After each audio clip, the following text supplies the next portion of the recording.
Hello everyone. आज हम discuss करने वाले हैं एक नया टॉपिक एंजाइम्स। हम साथ ही साथ प्लांट फिजियोलॉजी भी डिस्कस करेंगे और जो एंजाइम है वो वाला पार्ट भी हम डिस्कस करेंगे। तो पहले अपन डिस्कस कर लेते हैं एक बार एंजाइम, और प्लांट फिजियोलॉजी का लेक्चर भी आता रहेगा, दोनों साथ साथ पैरेलल चलाएंगे। बेसिकली आज के लेक्चर में हम डिस्कस करने वाले हैं एंजाइम के बारे में एक सिंपल इंट्रोडक्शन।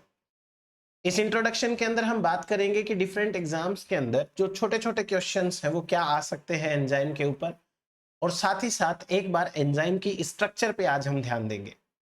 उसके बाद में नेक्स्ट लेक्चर जब कभी भी होगा हम एंजाइम की प्रॉपर्टीज पढ़ेंगे, और एंजाइम की प्रॉपर्टी में एंजाइम कैसे काम करता है, उसके क्या क्या इंपॉर्टेंट फीचर्स होते हैं वो सारे देखेंगे। आज बेसिकली हम इंट्रोडक्शन एंड उसकी स्ट्रक्चर के ऊपर ध्यान देने वाले हैं। फर्स्ट ऑफ ऑल हम बात करते हैं एंजाइम के बारे में सिंपल। देखिए यहाँ पर चार इंपॉर्टेंट पॉइंट्स हैं। इन चारों इंपॉर्टेंट पॉइंट्स के अंदर हमको यह समझाया गया है कि एंजाइम बेसिकली क्या होते हैं, कैसे इनका हिस्ट्रिकल बैकग्राउंड रहा है, डिस्कवरी वगैरह कैसे हुई है। बहुत सिंपल सा है, आसान सा है। जैसे सबसे पहले पहला जो डिस्कवर्ड एंजाइम है वो था जाइमेज एंजाइम। कहां से डिस्कवर किया गया? यीस्ट से डिस्कवर किया गया। किसने डिस्कवर किया? बुचनर ने डिस्कवर किया। तो देखो एक ही लाइन के अंदर तीन इंपॉर्टेंट पॉइंट्स लिखे हुए हैं, तीन इंफॉर्मेशन दी हुई है। पहला एंजाइम है वो डिस्कवर जो हुआ वो कौन सा था? जाइमेज एंजाइम। फर्स्ट डिस्कवर्ड एंजाइम कौन से ऑर्गेनिज्म से डिस्कवर किया गया? यीस्ट से किया गया। और ऐसे ही फर्स्ट जो एंजाइम था वो किसने डिस्कवर किया? ये हो गया हमारे पास में एक लाइन में तीन इंफॉर्मेशन। दूसरी लाइन पढ़िए। दूसरी लाइन में लिखा है कि एंजाइम टर्म किसने दिया? तो सबको पता है कूने ने दिया था 1878 के अंदर। कूने ने एंजाइम टर्म दिया, जबकि एंजाइम जो सबसे पहले डिस्कवर किया था वो बुचनर ने किया था। After that J B Sumner ने 1926 में एंजाइम को क्रिस्टलाइज किया था। सबसे पहले बार एंजाइम को क्रिस्टलाइज करने का क्रेडिट किसको जाता है? जे बी समनर को जाता है। कौन सा वाला एंजाइम क्रिस्टलाइज किया था? यूरिएज एंजाइम क्रिस्टलाइज किया था। यह एंजाइम कौन से प्लांट से या कौन से ऑर्गेनिज्म से इन्होंने निकाला था? तो कैनावेलिया, जैकबीन या लोबिया प्लांट जिसको हम बोलते हैं। लोबिया एक टाइप का बीन है, फली लगती है, फली के अंदर बीन लगते हैं, जैसे सेम की फली होती है, उसी टाइप का सा एक प्लांट होता है। उससे इन्होंने यूरिएज नामक एंजाइम है वो निकाला, उसको क्रिस्टलाइज किया, तो ये क्रेडिट इनको चला जाता है। आगे बात करें नेक्स्ट पॉइंट के ऊपर। सबसे पहले समनर ने और नॉर्थरोप ने ये बताया कि एंजाइम्स होते हैं वो प्रोटीनियस होते हैं। हम जब कभी भी पढ़ते हैं तो हम एक लाइन है वो बहुत सिंपल सी कि ऑल एंजाइम्स आर प्रोटीन्स, या हम ये पढ़ते हैं कि enzymes are proteins, all enzymes are proteins but not all proteins are enzyme. तो सबसे पहले किन्होंने बताया कि एंजाइम प्रोटीन नेचर के होते हैं? नॉर्थरोप एंड समनर ने। ये इंफॉर्मेशन बहुत सिंपल है लेकिन ये इंफॉर्मेशन बहुत काम की है। जैसे आप कोई असिस्टेंट प्रोफेसर की एग्जाम देते हैं तो उस एग्जाम के अंदर यही चीज पूछी जाती है। आप यदि स्कूल ग्रेड्स के एग्जाम दे रहे हैं तो उसके अंदर भी ये चीज पूछी जाती है। अब क्योंकि सीएसआईआर के अंदर साइंटिस्ट के नाम पूछने की ट्रेंड है नहीं, लेकिन जब से सीएसआईआर ने हैंडओवर किया है एनटीए को पेपर बनाने के लिए, पेपर कंडक्ट कराने के लिए, तो इस तरीके के छोटे सवाल भी आने लग गए हैं। इसलिए आप इस इंफॉर्मेशन को जो है वो अवॉइड ना करें, मैं आपको यही सजेस्ट करूंगा। और अपकमिंग एग्जाम के लिए हो सकता है लिस्ट बन जाए एक, और लिस्ट में कॉलम मैचिंग वाला एक क्वेश्चन बन जाए, क्योंकि आपके सामने यहाँ पे खूब सारी इंफॉर्मेशन चारों पॉइंट्स के अंदर भरी पड़ी है। चलिए नेक्स्ट स्लाइड की बात करते हैं। नेक्स्ट स्लाइड के ऊपर भी आपको मिलेगी बहुत सारी इंफॉर्मेशन। नेक्स्ट स्लाइड में देखिए, जो अभी मैंने आपको बोला था कि हम इन जनरल कहते हैं कि ऑल एंजाइम्स आर प्रोटीन, पर आज की डेट में तो हमें इतनी चीजें पता हो गई है, हमारे पास में इतना नॉलेज हो गया है कि हमने ये प्रूव किया है, हमने ये खोज लिया है कि सारे एंजाइम्स प्रोटीन नहीं होते हैं। राइबोजाइम्स का नाम सुना होगा, these are the RNA molecules. वो प्रोटीन नहीं है, उनके पास में कैटालिटिक एक्टिविटी है, वो एंजाइम की तरह काम करते हैं, वो बॉन्ड बनाने का या बॉन्ड तोड़ने का काम करते हैं, लेकिन वो एंजाइम्स नहीं है। इसलिए जो एंजाइम्स हैं वो सारे के सारे प्रोटीन्स नहीं होते हैं। तो हमने क्या लिखा है यहां पे, ऑलमोस्ट ऑल एंजाइम्स आर। कुछ एंजाइम्स है जैसे राइबोजाइम्स होते हैं, राइबोन्यूक्लियेज पी, ये प्रोटीन नेचर के नहीं है, ये आरएनए नेचर के होते हैं। तो these are the RNA molecules. Next point पे डिस्कस करते हैं। यदि ये पूछ लिया जाए कि सबसे पहला डिस्कवर्ड राइबोजाइम कौन सा था, आपको याद रखना है L19 आरएनएज। L19 आरएनएज है वो टी चैच ने डिस्कवर किया था। टेट्राहाइमिना नाम सुना होगा। टेट्राहाइमिना का डिस्कशन हम करते हैं जब हम टीलोमर पढ़ते हैं डीएनए के अंदर। जब हम मोलिकुलर बायोलॉजी के अंदर टीलोमर सिंथेसिस की बात करते हैं तो टीलोमर सिंथेसिस के दौरान टेट्राहाइमिना का टीलोमर सीक्वेंस है वो भी हम पढ़ते हैं। टेट्राहाइमिना थर्मोफिला नाम का एक छोटा सा ऑर्गेनिज्म है, उसके अंदर डिस्कवर किया L19 आरएनएज टी चैच ने। आरएनएज पी और राइबोन्यूक्लियेज पी है वो अल्टमान ने डिस्कवर्ड किया था और जिसके लिए उनको नोबेल प्राइज भी मिला हुआ है। सो ये है हमारे पास में आरएनएज या राइबोजाइम की डिस्कवरी के बारे में सिंपल बातें। एक छोटा सवाल और बन सकता है यदि ये पूछा जाए कि सेल के अंदर मैक्सिमम प्रोटीन्स कहाँ होते हैं या सेल में मैक्सिमम एंजाइम्स कहाँ होते हैं। बेसिकली आपको यह बताना है कि mitochondrion is the cell organelle which has maximum enzymes.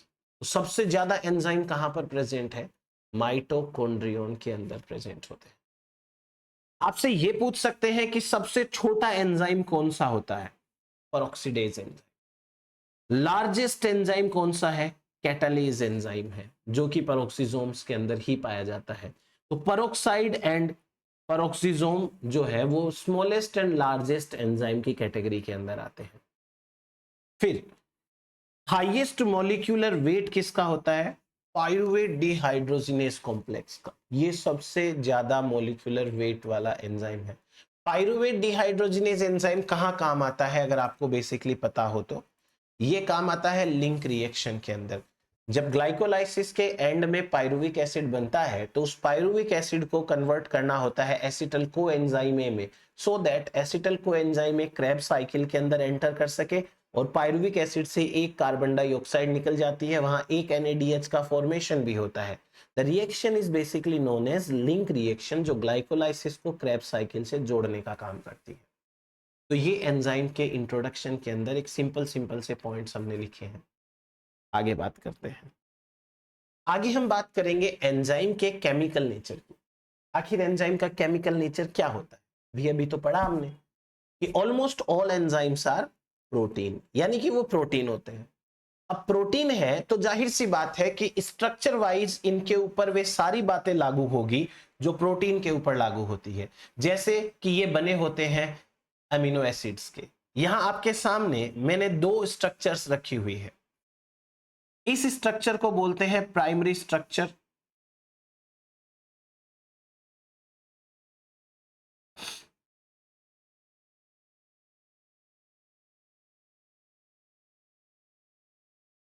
Of protein.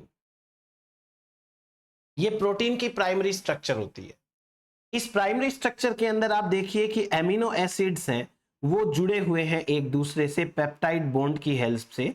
जैसे ये एमिनो एसिड 1 है, इसको हमने एमिनो एसिड 2 बोल दिया, इसको हमने एमिनो एसिड 3 बोल दिया, इसको हमने एमिनो एसिड 4 बोल दिया। और यहां पर ये जो बॉन्ड है ये कहलाता है पेप्टाइड बॉन्ड।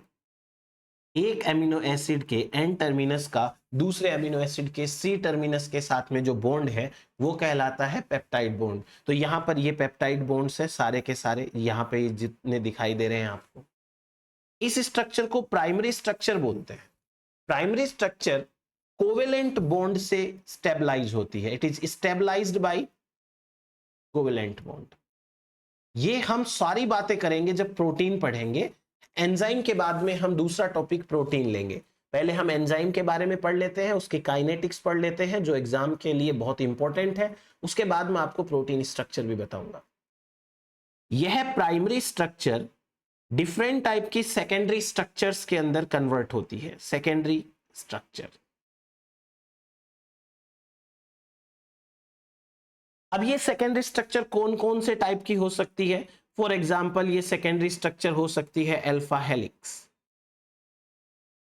या ये सेकेंडरी स्ट्रक्चर हो सकती है बीटा शीट। सेकेंडरी स्ट्रक्चर जो होती है प्रोटीन की, वो बेसिकली स्टेबलाइज होती है हाइड्रोजन बॉन्ड्स की वजह से। बेसिकली बोल रहा हूं मैं, तो नॉर्मली मतलब मैक्सिमम तो हाइड्रोजन बॉन्ड की वजह से स्टेबलाइज होगी, लेकिन हाइड्रोजन बॉन्ड के अलावा और बहुत सारी इंटरेक्शंस होती हैं। आयनिक इंटरेक्शंस वहां पे हो सकती है, सॉल्ट ब्रीजेस वगैरह हो सकते हैं, वो भी अपन बात करने वाले। ये सेकेंडरी स्ट्रक्चर और ज्यादा फोल्ड होती है तो बनती है टर्सरी स्ट्रक्चर। तो हमारे सामने ये जो स्ट्रक्चर दिखाई दे रही है, बेसिकली ये मायोग्लोबिन है, मायोग्लोबिन। और मायोग्लोबिन की ये कौन सी स्ट्रक्चर है? टर्सरी स्ट्रक्चर है। ये टर्सरी स्ट्रक्चर है मायोग्लोबिन की। मायोग्लोबिन की इस टर्सरी स्ट्रक्चर के अंदर यहां पर ये सबस्ट्रेट है, और सबस्ट्रेट जहां पे बाइंड होता है उस जगह को बोलते हैं एक्टिव साइट। नाम सुन रखा होगा। आज हम डिस्कस करेंगे डिफरेंट टाइप की साइट्स के बारे में कि एक एंजाइम के अंदर कौन कौन सी डिफरेंट साइट्स है वो प्रेजेंट होती है। तो ये हमारे पास में एक एंजाइम की स्ट्रक्चर है, देख लीजिए टर्सरी स्ट्रक्चर। टर्सरी स्ट्रक्चर एक फोल्डेड फंक्शनल स्ट्रक्चर होती है। इस टर्सरी स्ट्रक्चर के अंदर आपको डिफरेंट टाइप की सेकेंडरी स्ट्रक्चर्स दिखेंगी। हावेवर ये मायोग्लोबिन है इसलिए आपको यहां बीटा शीट नहीं दिख रही होगी, बल्कि ये जो घूमी हुई स्ट्रक्चर है, ये देखो, ये जो हेलिक्स जैसी स्ट्रक्चर आपको दिखाई दे रही है, ये अल्फा हेलिक्स है सारे के सारे। तो यहां पर तो अल्फा हेलिक्स दिख रहे हैं, पर मैं आपको कैसे कैसे स्ट्रक्चर्स एक टर्सरी स्ट्रक्चर में प्रेजेंट हो सकते हैं वो सारे के सारे एक्सप्लेन करता हूं। तो आप ये याद रखें कि एक एंजाइम का जो केमिकल नेचर होता है वो होता है प्रोटीन नेचर, और इस प्रोटीन नेचर में हमें बहुत सारे स्ट्रक्चर्स समझने होंगे। जब हम एंजाइम के बारे में आगे पढ़ेंगे तो सिंपल सिंपल टर्म्स आते हैं, हमें बेसिकली वो टर्मिनोलॉजी पता होनी चाहिए, कौन सी स्ट्रक्चर क्या है, कहां बन रही है, कैसे चल रहा है, तो हमको आसानी से सारी चीजें समझ में आएगी। चलिए आगे बात करते हैं। देखो, एक ये फोल्डेड टर्सरी स्ट्रक्चर वाला एक प्रोटीन है। इस प्रोटीन के अंदर क्या क्या स्ट्रक्चर्स हो सकती हैं वो यहाँ पे सब दिखाई देंगी आपको। मैं एक्सप्लेन करने की पूरी कोशिश करूंगा। इस प्रोटीन के अंदर देखो, मुझे एक ये एंड फ्री दिख रहा है। लेट सपोज ये एंड टर्मिनस है, एंड टर्मिनस है। इसके अलावा कहीं आपको यदि दूसरा एंड फ्री दिख रहा हो, जो मुझे यहां से लग रहा है शायद ये सी टर्मिनस है, या चलिए जहां पर भी है एक तो मानना ही पड़ेगा हमको, ये सी टर्मिनस है इसका। इस प्रोटीन के अंदर कहीं ना कहीं सिस्टीन अमाइनो एसिड जरूर है, और सिस्टीन अमाइनो एसिड के अंदर जो सल्फर ग्रुप फ्री रहता है वह डाइसल्फाइड बॉन्ड का निर्माण करता है। डाइसल्फाइड बॉन्ड एक टाइप का कोवेलेंट बॉन्ड होता है, और ये कोवेलेंट बॉन्ड होता है तो टर्सरी स्ट्रक्चर को ये ज्यादा स्टेबिलिटी प्रोवाइड कराता है। हालांकि कोवेलेंट बॉन्ड्स मेनली जो है वो प्राइमरी स्ट्रक्चर की स्टेबिलिटी के लिए रेस्पॉन्सिबल है, टर्सरी स्ट्रक्चर के बनाने के लिए जो ड्राइविंग फोर्स है वो तो हाइड्रोफोबिक इंटरेक्शंस रहती हैं, लेकिन टर्सरी स्ट्रक्चर की स्टेबिलिटी के लिए बहुत सारी इंटरेक्शंस एंड बहुत सारी बॉन्ड्स भी यहां पे बन सकते हैं। फॉर एग्जांपल ये डाइसल्फाइड बॉन्ड बन गया। डाइसल्फाइड बॉन्ड के अलावा देखिए यहां पर एस्पार्टेट मॉलिक्यूल्स बहुत सारे हैं, एस्पार्टेट, ग्लूटामेट, इनके ऊपर पॉजिटिव नेगेटिव चार्ज रहेगा तो यहां पे सॉल्ट ब्रिजेस बन जाते हैं।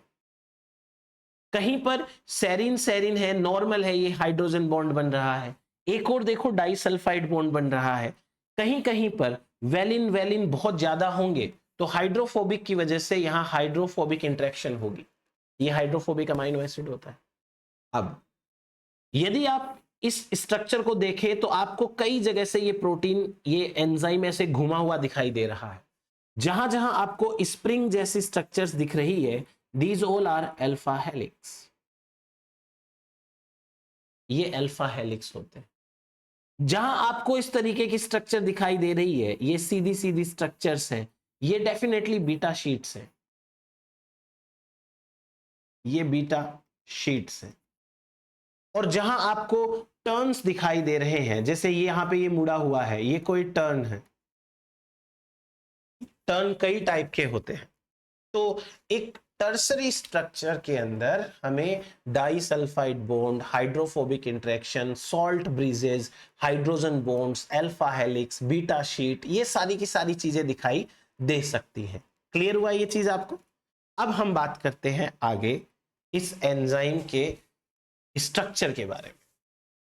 किसी भी एंजाइम के अंदर आपको डिफरेंट टाइप की साइट्स का एक बार अंदाजा होना चाहिए, सो दैट आप एंजाइम काइनेटिक्स अच्छे से समझ पाएंगे। एंजाइम के डिफरेंट साइट से क्या मतलब है, पहले अपन समझते हैं कि what is the meaning of site. Site का क्या मीनिंग होता है, देखिए। Site basically sequence of amino acids होते हैं, sequence of amino acids in the protein, जिसको हम एंजाइम पढ़ रहे हैं तो इन द एंजाइम बोल सकते हैं। Sequence of amino acids in the protein और in the enzyme on which specific molecule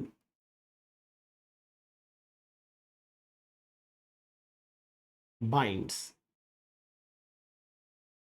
जहां पर कोई स्पेसिफिक मॉलिक्यूल बाइंड होता है उसको हम बोलते हैं साइट। जैसे मैं आपके सामने ये बना दूं कि भाई ये एक एमिनो एसिड का सीक्वेंस है, एन टर्मिनस, उसके बाद में ये बहुत सारे अमाइनो एसिड्स है, ये प्राइमरी एमिनो एसिड की प्राइमरी स्ट्रक्चर है। देखना, ये प्रोटीन की प्राइमरी स्ट्रक्चर है। ये लेट सपोज कि ये है प्रोटीन। एक इस प्रोटीन की प्राइमरी स्ट्रक्चर के अंदर लेट सपोज कि ये वाला अमाइनो एसिड, ये अमाइनो एसिड और ये अमाइनो एसिड स्पेसिफिक है। जब यहां प्रोटीन की फोल्डिंग होगी, एंजाइम की जब यहां पे फोल्डिंग होगी, क्योंकि बिना फोल्डिंग के तो ये एंजाइम काम नहीं करेगा ना बेचारा। जब इसकी फोल्डिंग होगी तो लेट सपोज कि ये जो एन टर्मिनस है, इसके बाद में ऐसे करके इसकी फोल्डिंग हो गई, सी टर्मिनस। हमने जो तीन अमीनो एसिड सेलेक्ट किए हैं, ये वाला और ये वाला, ये रहा एक अमीनो एसिड एन टर्मिनस के पास वाला। उसके बाद में दूसरा वाला अमीनो एसिड फोल्डेड होके यहां आ गया और तीसरा वाला यहां पर आ गया सी टर्मिनस के पास। जो अमीनो एसिड प्राइमरी स्ट्रक्चर में दूर दूर प्रेजेंट है, वो अमीनो एसिड फोल्डेड स्ट्रक्चर में पास पास आ गए। हो सकता है कि ये अमीनो एसिड सिस्टीन है और लेट सपोज कि ये वाला अमीनो एसिड भी सिस्टीन है। जब प्रोटीन फोल्ड हुआ तो ये एक सिस्टीन यहां पे आ गया, दूसरा सिस्टीन यहां पे आ गया, इनके बीच डाइसल्फाइड बॉन्ड बन सकता है। खैर, वापस आते हैं हम अपने पहले वाले कॉन्सेप्ट पे। हमने ये कहा था कि जो प्राइमरी स्ट्रक्चर है, उस प्राइमरी स्ट्रक्चर के अंदर ये अमीनो एसिड, ये अमीनो एसिड और लेट्स से ये अमीनो एसिड, ये स्पेसिफिक अमीनो एसिड है। तो जब प्रोटीन फोल्ड हुआ तो यहां पर ये तीनों अमीनो एसिड पास पास आ गए। इन तीनों अमीनो एसिड के ऊपर कोई मॉलिक्यूल आके बाइंड करता है तो हम कहेंगे कि भाई ये पर्टिकुलर साइट है। These amino acids behave as a site. In the folded protein, these amino acids behave as a site because they facilitate the binding of a special molecule. अब ये स्पेशल मॉलिक्यूल कौन हो सकता है, उसकी बहुत सारी वैरायटी है। हो सकता है ये सबस्ट्रेट हो। अगर ये सबस्ट्रेट है तो इन साइट को बोलेंगे एक्टिव साइट। हो सकता है ये वो एमिनो एसिड है जो फैसिलिटेट करते हैं पर्टिकुलर कैटालिटिक रिएक्शन को, तो ये कैटालिटिक साइट हो सकती है। हो सकता है ये सिर्फ और सिर्फ बाइंडिंग में हेल्प करते हैं तो ये बाइंडिंग साइट हो सकती है। हो सकता है यहां इनहिबिटर आके बाइंड होता है तो ये इनहिबिटर बाइंडिंग साइट हो सकती है। ऐसे करके वैरायटी ऑफ साइट्स होती है। चलिए अब हम बात करते हैं एक एक पर्टिकुलर साइट के बारे में। फर्स्ट ऑफ ऑल हम बात करते हैं the most important site, active site. याद रखना ये साइट कुछ नहीं है, एक दीवार है, उस दीवार के ऊपर एक जगह है जहां पर आपको अपने कपड़े टांगने हैं। दैट पर्टिकुलर जगह इज नोन एज साइट। तो एक्टिव साइट क्या है? एक्टिव साइट एक एंजाइम के अंदर वह वाला रीजन होता है जहां पर सबस्ट्रेट बाइंड करता है। एंजाइम की वह साइट जहां पे सबस्ट्रेट बाइंड कर रहा है। अब जो सबस्ट्रेट बाइंड करता है तो वो केमिकल रिएक्शन भी करेगा। इस एक्टिव साइट में स्पेसिफिक अमीनो एसिड होने चाहिए। स्पेसिफिक अमीनो एसिड है जो सबस्ट्रेट की बाइंडिंग को एंड कैटालिसिस को फैसिलिटेट करते हैं, प्रमोट करते हैं कि आसानी से सबस्ट्रेट वहां बाइंड हो सके और बाइंड होने के बाद में आसानी से वो कैटालिसिस रिएक्शन में जा सके। तो यहां से क्या याद रखना है? एक्टिव साइट वह वाली साइट है जहां सबस्ट्रेट बाइंड करता है और उसकी कैटालिसिस रिएक्शन हो जाती है। इजी है ना एकदम से? अब आगे बात करते हैं। एक्टिव साइट है उसमें दो साइट्स होती हैं। एक्टिव साइट क्या है? एमिनो एसिड का सीक्वेंस है। वो एमिनो एसिड के सीक्वेंस में कुछ एमिनो एसिड ऐसे होते हैं जहां पर सबस्ट्रेट बाइंड करता है, दूसरे एमिनो एसिड ऐसे होते हैं जो कैटालिसिस रिएक्शन को फैसिलिटेट करते हैं। तो एक को कह दिया बाइंडिंग साइट, एक को कह दिया कैटालिसिस साइट। हम जब जनरली पढ़ते हैं तो इस तरीके से एंजाइम बनाते हैं कि ये एंजाइम है, मान लो ये वाली साइट को कहते हैं एक्टिव साइट। कोई भी सबस्ट्रेट है वो इस एक्टिव साइट के अंदर जाएगा, प्रोडक्ट बन के निकल जाता है। तो एक्टिव साइट में क्या क्या होता है? एक बाइंडिंग साइट होती है, एक कैटालिसिस साइट होती है। यदि हम तुलना करें कि पूरा का पूरा जो एंजाइम कॉम्प्लेक्स है उसमें एक्टिव साइट का प्रपोर्शन कितना है, तो देखो 10% से लेके 20% तक एक्टिव साइट होती है, बाकी अदर साइट्स हो सकती है, अदर पार्ट होता है एंजाइम का। Active site is the most important part. क्यों? क्योंकि यहां कैटालिसिस होती है, केमिकल रिएक्शन होती है। सो केमिकल रिएक्शन के लिए ही तो जाने जाते हैं एंजाइम, इसलिए active site is the most important site. Next बात करते हैं। जैसे एक डायग्राम से आपको इजीली समझ में आएगी चीज, क्या लिखा है यहां पे बात कर लेते हैं। यहां पे एक एंजाइम है और इस एंजाइम के अंदर एक्टिव साइट है। एक्टिव साइट में ये कोई सबस्ट्रेट है आके बाइंड करेगा। एक्टिव साइट में ये बाइंड हो गया दूसरे डायग्राम के अंदर। बाइंड होने के बाद में एंजाइम की रिएक्शन हुई, मतलब कैटालिसिस कंप्लीट हुई, तो अभी ये प्रोडक्ट में चेंज हो गया। यहां पर एंजाइम प्लस प्रोडक्ट कॉम्प्लेक्स बना हुआ है, यहां पर ये enzyme plus substrate product complex बना हुआ है। फिर फाइनली जब रिएक्शन कंप्लीट होती है तो प्रोडक्ट्स है वो निकल जाते हैं। ये हो गया एंजाइम का सिंपल काम करने का तरीका, है ना। अब एंजाइम और सबस्ट्रेट की इंटरेक्शन कैसे होती है? की लॉक सिस्टम एक पढ़ा हुआ होगा आपने। हम बात करेंगे इन सब के बारे में आगे की क्लासेस में, अभी हम सिर्फ इंट्रोडक्शन की बात करते हैं। इसके बाद substrate binding site, basically it is the part of active site. लिखा हुआ भी है it is the part of active site. ये एक्टिव साइट का पार्ट होती है। रिस्पॉन्सिबल किसके लिए है? सबस्ट्रेट मॉलिक्यूल के बाइंडिंग के लिए है। आपको एक चीज याद रखनी चाहिए कि most of the time enzymes अपने सबस्ट्रेट के साथ में कोवेलेंट या परमानेंट बाइंडिंग नहीं करते हैं। जैसे ये मान लीजिए कोई एंजाइम है रूबिस्को एंजाइम। इस रूबिस्को एंजाइम की एक्टिव साइट में कार्बन डाइऑक्साइड भी जाता है, RuBP भी जाता है। तो रूबिस्को एंजाइम कभी भी अपने substrate carbon dioxide and substrate RuBP के साथ में कोवेलेंट बॉन्डिंग नहीं करेगा, क्योंकि कोवेलेंट बॉन्डिंग करने का मतलब नहीं है। इसलिए एंजाइम और सबस्ट्रेट की जो बॉन्डिंग होती है वो होती है temporary interactions. These are the temporary interactions. Temporary interaction होगा तो आसानी से जब प्रोडक्ट बनेगा तो वो रिलीज हो पाएगा, और परमानेंट इंटरेक्शन हो गई तो दिक्कत हो सकती है। So enzymes rarely make permanent interactions. Next point, catalytic site. Again, the catalytic site is also the part of active site. बस ये वो वाले अमाइनो एसिड्स हैं जो कैटालिसिस रिएक्शन के अंदर एग्जैक्टली पार्टिसिपेट कर रहे हैं, जो रियल सेंस में पार्टिसिपेट कर रहे हैं, वो वाले यहां पर ये अमाइनो एसिड्स हैं। तो इन अमाइनो एसिड्स को क्या बोल देंगे? कैटालिटिक साइट, जहां एक्चुअली कैटालिटिक रिएक्शन होती है, जहां पे सबस्ट्रेट प्रोडक्ट में कन्वर्ट हो जाता है।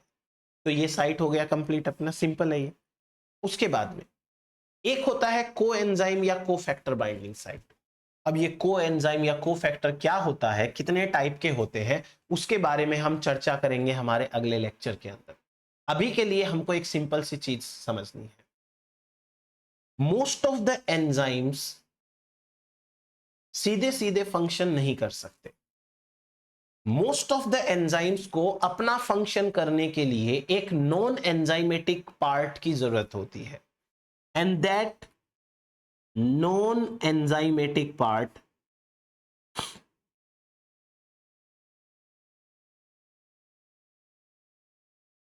is known as coenzyme और कोफैक्टर। अब ये जो नॉन एंजाइमेटिक पार्ट है, ये नॉन एंजाइमेटिक पार्ट हो सकता है कोई मेटल आयन हो सकता है कि ये कोई ऑर्गेनिक कंपाउंड हो। ऑर्गेनिक कंपाउंड है तो ये हो सकता है कि ये टाइटली बाइंड है, या ये हो सकता है लूजली बाइंड है। अगर ये लूजली बाइंड है तो इसे कहते हैं कोएंजाइम, और अगर ये टाइटली बाइंड है तो इसे कहते हैं प्रोस्थेटिक ग्रुप। ये सारी चीजें मैं बताने वाला हूं आपको, लेकिन अभी नहीं, नेक्स्ट लेक्चर के। तो जैसे एंजाइम के लिए सबस्ट्रेट इंपॉर्टेंट है, वैसे ही एंजाइम की एक्टिविटी के लिए एक नॉन एंजाइमेटिक पार्ट जरूरी है, and that non enzymatic part is known as either coenzyme और कोफैक्टर। तो कोएंजाइम और कोफैक्टर क्या होते हैं? These are the non protein molecule. Non protein बोल दो या नॉन एंजाइमेटिक बोल दो, one and same thing. Non protein molecule है जिसे हम कोएंजाइम या कोफैक्टर कहते हैं। इसका काम है कि वो असिस्ट करता है कैटालिटिक एक्टिविटी में, कि भाई कैटालिसिस आसानी से हो जाए। दीज कोएंजाइम्स और कोफैक्टर्स बाइंड करते हैं स्पेसिफिक साइट के ऊपर।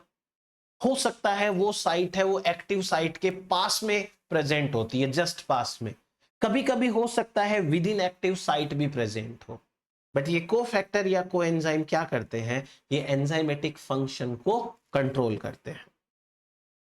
नेक्स्ट है एलोस्टेरिक साइट। एलोस्टेरिक मॉलिक्यूल को समझना है पहले, बहुत इंपॉर्टेंट चीज है। कई बार क्या होता है कि एक मॉलिक्यूल एंजाइम के ऊपर बाइंड होने के बाद में अपने जैसे दूसरे मॉलिक्यूल की बाइंडिंग बढ़ा देता है, that is known as allosteric molecule. कभी कभी कोई एंजाइम के ऊपर यदि कोई कंपाउंड बाइंड हो जाए तो वो दूसरे कंपाउंड की बाइंडिंग को घटा देता है। इसे कहते हैं कोऑपरेटिविटी, कोऑपरेट करना। पॉजिटिव नेगेटिव दोनों टाइप की कोऑपरेटिविटी होती है। Allosteric site other than active site होती है। एलोस्टेरिक साइट के अंदर क्या होता है कि एक पर्टिकुलर मॉलिक्यूल है वो बाइंड होता है और वो दूसरे मॉलिक्यूल की बाइंडिंग को पॉजिटिवली या नेगेटिवली अफेक्ट करता है, that is known as allosteric site. इन साइट्स को रेगुलेटरी साइट भी बोलेंगे, जाहिर सी बात है बोलना भी चाहिए, क्योंकि ये साइट पे जब मॉलिक्यूल बाइंड होगा तो डिसाइड होगा कि अगले वाले साइट पे मॉलिक्यूल बाइंड होगा कि नहीं होगा, इसलिए these are the regulatory site. यहां पे स्पेसिफिक मॉलिक्यूल बाइंड होते हैं, इनको एलोस्टेरिक रेगुलेटर्स कहते हैं। एलोस्टेरिक रेगुलेटर्स है वो मॉड्यूलेट करते हैं एंजाइम की एक्टिविटी को, पॉजिटिवली भी और नेगेटिवली भी। जैसे हमारे पास में दोनों एग्जांपल है, पॉजिटिव नेगेटिव। सॉरी, एक बात करते हैं हीमोग्लोबिन की। हीमोग्लोबिन एक बार मान लीजिए ऐसी स्ट्रक्चर है हीमोग्लोबिन की, और इसके ऊपर 4 साइट्स है, 1 2 3 4। यदि हीमोग्लोबिन के ऊपर पहली ऑक्सीजन मॉलिक्यूल बाइंड हो जाए तो दूसरा ऑक्सीजन का मॉलिक्यूल बहुत फास्ट बाइंड होता है।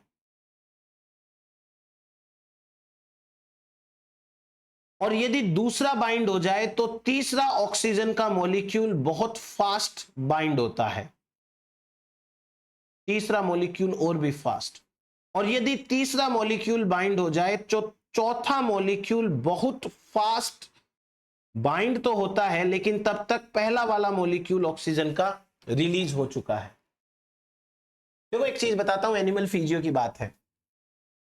हमारी बॉडी के अंदर या लिविंग ऑर्गेनिज्म की बॉडी के अंदर एक हीमोग्लोबिन के साथ एग्जैक्ट एक टाइम के ऊपर 4 ऑक्सीजन के मॉलिक्यूल बाइंड हो, यह रेयरली देखने को मिलता है, या यूं कहें नहीं देखने को मिलता, क्योंकि तीसरे ऑक्सीजन के बाइंड होने के बाद चौथे ऑक्सीजन की बाइंडिंग बहुत फास्ट होती है, और इतने में पहले वाले जो ऑक्सीजन का बाइंडिंग हुआ वहां से ऑक्सीजन रिलीज हो जाता है।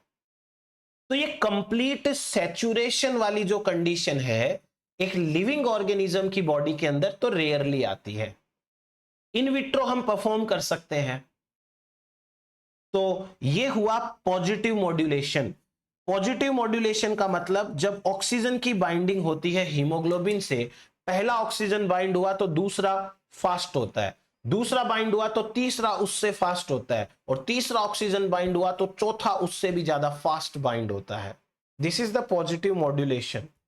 और अब बात करते हैं नेगेटिव मॉड्यूलेशन की। एक कंपाउंड है जिसका नाम है 2,3 बिस फॉस्फोग्लिसरिक एसिड, बिस फॉस्फो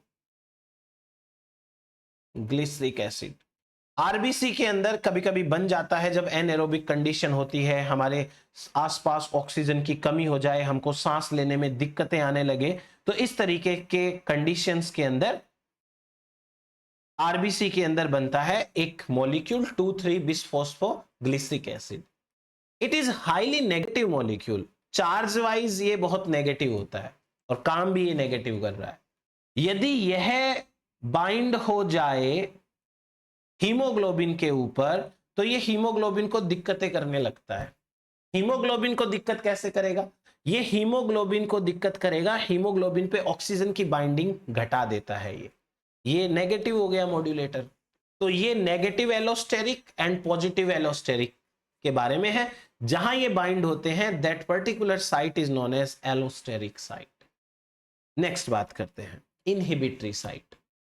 आप रेगुलेटरी साइट के ऊपर यदि इनहिबिटरी मॉलिक्यूल बाइंड होगा तो that is known as inhibitory site. कोई स्पेसिफिक बात नहीं है, कोई स्पेशल चीज नहीं है, सिंपल सी बात है। तो इनहिबिटरी साइट किसे कहेंगे?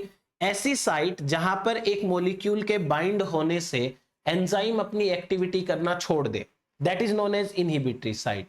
अब ये इनहिबिटरी साइट कैसी हो सकती है? Inhibitory site other than active site होती है मोस्ट ऑफ द टाइम। हम जब कॉम्पिटिटिव इनहिबिशन पढ़ेंगे तो हमको पता चलेगा इनहिबिटर तो एक्टिव साइट में ही जाके बाइंड हो रहा है।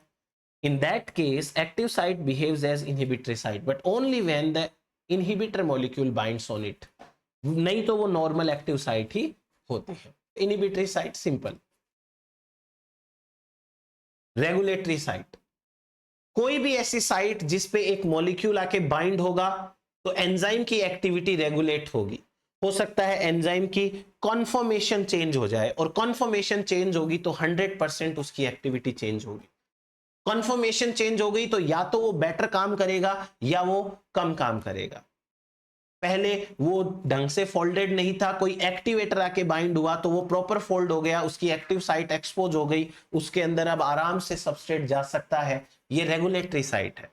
हो सकता है वो पहले से प्रॉपर फोल्डेड था, उसके ऊपर कोई रेगुलेटर आके बाइंड हुआ, उसकी कन्फर्मेशन ऐसी चेंज हुई कि अब वो ढंग से बाइंड नहीं हो सकता। फॉर एग्जांपल मान लीजिए कि ये एक एंजाइम है और इस एंजाइम की ये एक्टिव साइट है, लेकिन ये एक्टिव साइट अभी ब्लॉक्ड है,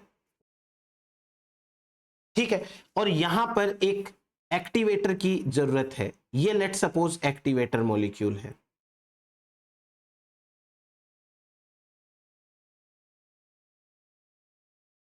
जब एक्टिवेटर इसके ऊपर आके बाइंड होता है, यहां पे आके बाइंड हुआ, और यहां एक्टिवेटर बाइंड होने के कारण इसकी जो एक्टिव साइट है वो एक्सपोज हो गई, एक्सपोज्ड एक्टिव साइट। तो चलो अच्छा काम हुआ, इसका मतलब ये हो गया पॉजिटिव रेगुलेशन।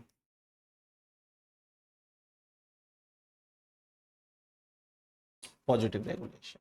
इसका उल्टा भी हो सकता है कि एक सिंपल ही केस अपन तो कंसीडर कर रहे हैं कि पहले से ये नॉर्मल फोल्डेड प्रोटीन था, ये है नॉर्मल प्रोटीन,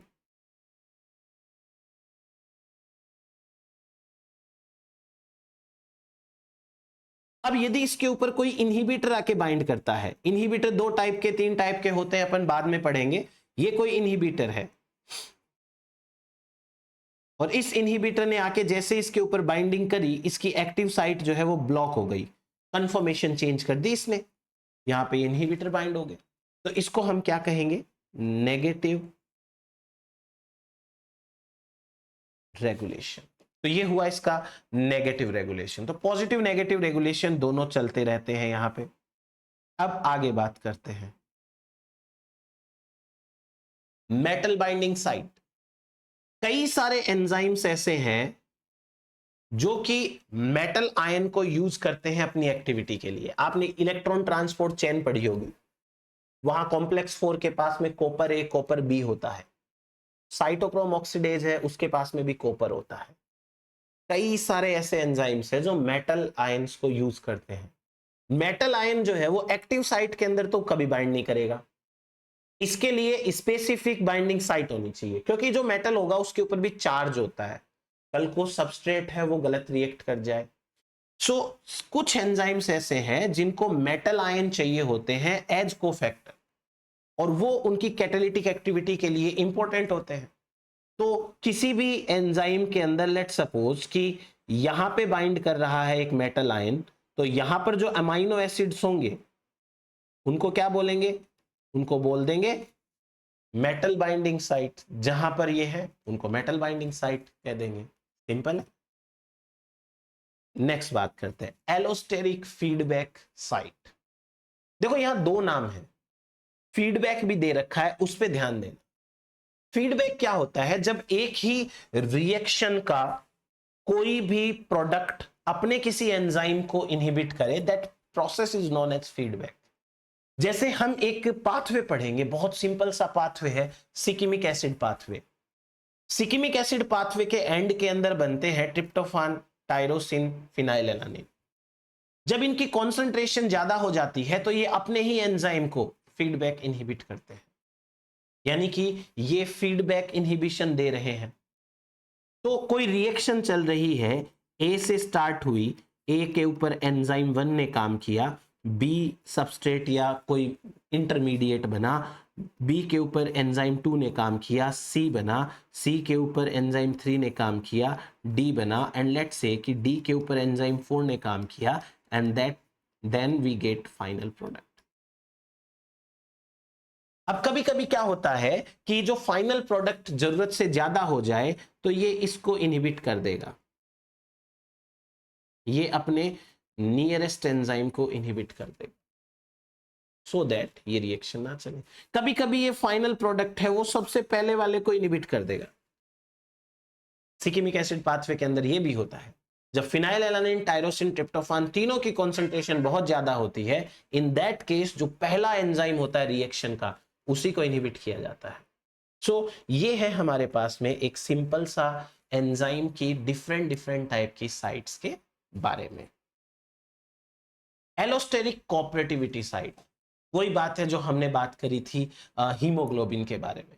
कोऑपरेटिविटी होती है कि एक के बाइंड होने से दूसरा ज्यादा जल्दी बाइंड होता है, उसे कोऑपरेटिविटी कहते हैं। ये कुछ स्पेशल नहीं है, बट बस साइट्स के नाम है, आपको ये नहीं रहना चाहिए कि ये वाली साइट क्या होती है इसका पता नहीं है।